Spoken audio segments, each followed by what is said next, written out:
La tradition a été respectée en ce début du mois de janvier au Palais des Congrès pour la présentation des vœux de Nouvel An au président de la République Denis Sassou Nguesso et son épouse, la première dame Antoinette Sassou Nguesso.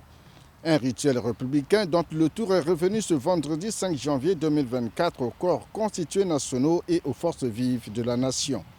C'est un Premier ministre déterminé, très engagé à poursuivre les efforts de redressement économique, de développement et de construction de l'unité nationale qui, au nom des corps constitués et des forces vives, a placé l'année 2024 sous le signe de l'espoir.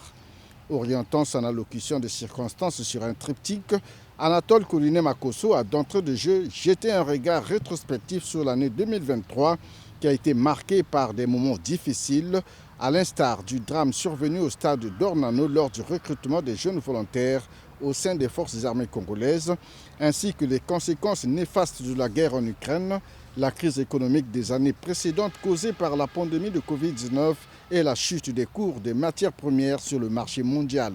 Cependant, pour le Premier ministre chef du gouvernement, la volonté du développement du Congo et du bien-être social a été inébranlable. Grâce à la politique audacieuse et volontariste que nous mettons en pratique sous votre férule, Excellence Monsieur le Président, nous connaissons des évolutions qui autorisent l'espoir et notre détermination à y parvenir demeure intacte. Nous y travaillons avec abnégation, malgré les temps difficiles. Des réformes sont engagées pour diversifier l'économie nationale. L'employabilité des jeunes reste une priorité, a dit Anatole Kouliné Makosso.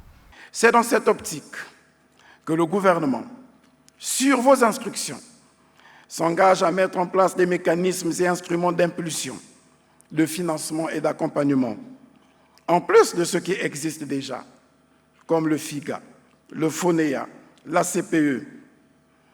Malgré les balbutiements de démarrage, ces structures vont être renforcées.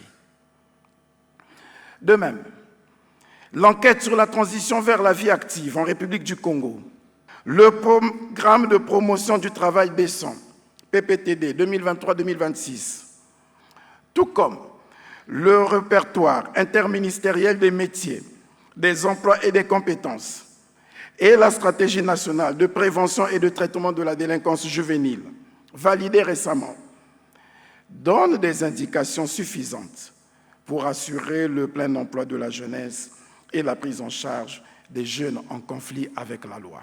Plusieurs actions seront menées en 2024 en faveur des Congolais dans les secteurs de l'eau et de l'électricité.